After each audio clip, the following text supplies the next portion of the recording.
طلاق دے چکو اور وہ اپنی عدت پوری کر لیں تو پھر اس میں مانع نہ ہو کہ وہ اپنے زیر تجویز شوہروں سے نکاح کر لیں جبکہ وہ معروف طریقے سے باہم مناکحت پر راضی ہوں۔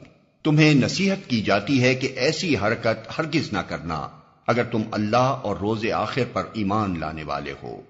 تمہارے لیے شائستہ اور پاکیزہ طریقہ یہی ہے کہ اس سے باز رہو، اللہ جانتا ہے تم نہیں جانتے، جبکہ وہ معروف طریقے سے باہم مناکحت پر راضی ہوں۔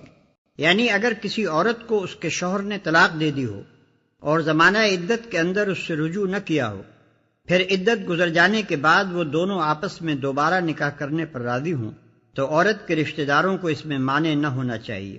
نیز اس کا یہ مطلب بھی ہو سکتا ہے کہ جو شخص اپنی بیوی کو طلاق دے چکا ہو اور عورت عدت کے بعد اس سے آزاد ہو کر کہیں دوسری جگہ اپنا نکاح کرنا چاہتی ہو تو اس سابق شوہر کو ایسی کمینہ حرکت نہ کرنی چاہیے کہ اس کے نکاح میں مانع ہو اور یہ کوشش کرتا پھرے کہ جس عورت کو اس نے چھوڑا ہے اسے کوئی نکاح میں لانا قبول نہ کرے۔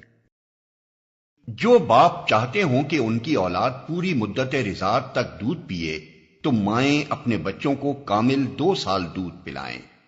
اس صورت میں بچے کے باپ کو معروف طریقے سے انہیں کھانا کپڑا دینا ہوگا، مگر کسی پر اس کی وسعت سے بڑھ کر بار نہ ڈالنا چاہیے۔ نہ تو ماں کو اس وجہ سے تکلیف میں ڈالا جائے کہ بچہ اس کا ہے، اور نہ باپ ہی کو اس وجہ سے تنگ کیا جائے کہ بچہ اس کا ہے۔ دودھ پلانے والی کا یہ حق جیسا بچے کے باپ پر ہے ویسا ہی اس کے وارث پر بھی ہے۔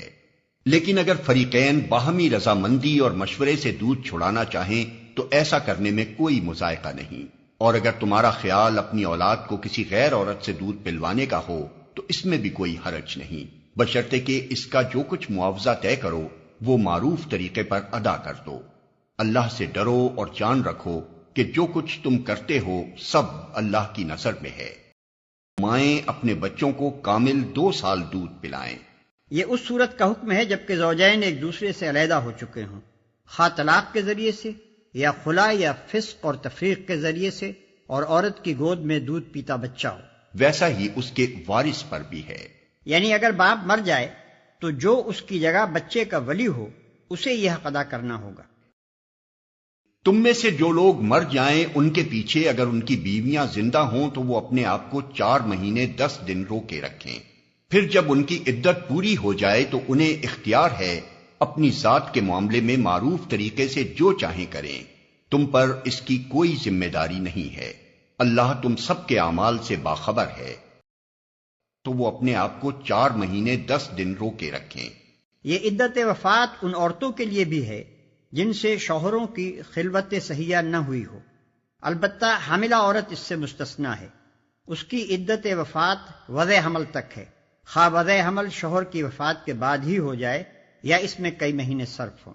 اپنے آپ کو روکے رکھیں سے مراد صرف یہی نہیں ہے کہ وہ اس مدت میں نکاح نہ کریں، بلکہ اس سے مراد اپنے آپ کو زینت سے بھی روکے رکھنا ہے۔ چنانچہ احادیث میں واضح طور پر یہ احکام ملتے ہیں کہ زمانہ عدت میں عورت کو رنگین کپڑے اور زیور پہننے سے، مہندی اور سرما اور خوشبو اور خضاب لگانے سے اور بالوں کی آرائش سے پرہیز کرنا چاہیے۔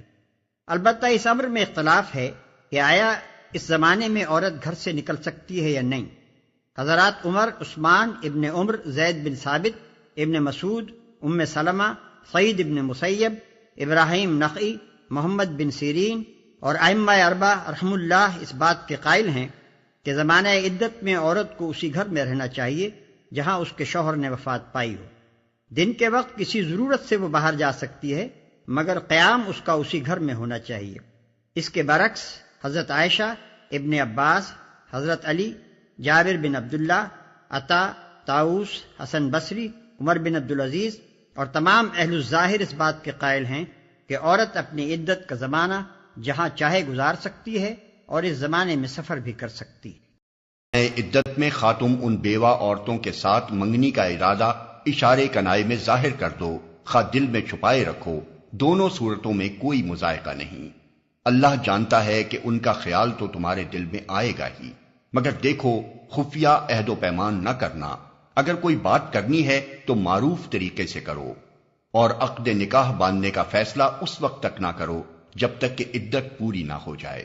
خوب سمجھ لو کہ اللہ تمہارے دلوں کا حال تک جانتا ہے، لہذا اس سے ڈرو اور یہ بھی جان لو کہ اللہ بردبار ہے، چھوٹی چھوٹی باتوں سے درگزر فرماتا ہے۔